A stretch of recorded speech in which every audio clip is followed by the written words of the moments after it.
Well, I got the intake, valve covers, wiring harness, alternator starter all off, and no sludge.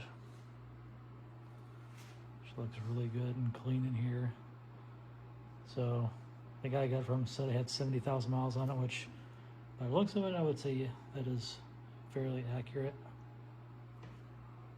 Same way on both sides.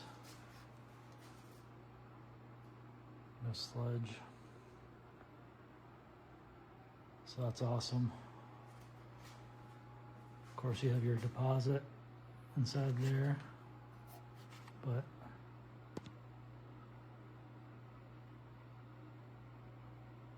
I mean, everything, all the intake valves and stuff that I can see at least look good.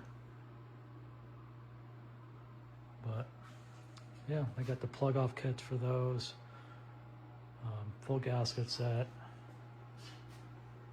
So yeah, it's come along when time allows for the holidays and stuff, but that's the pals there so far.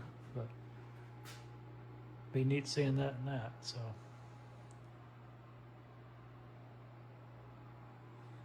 catch y'all later.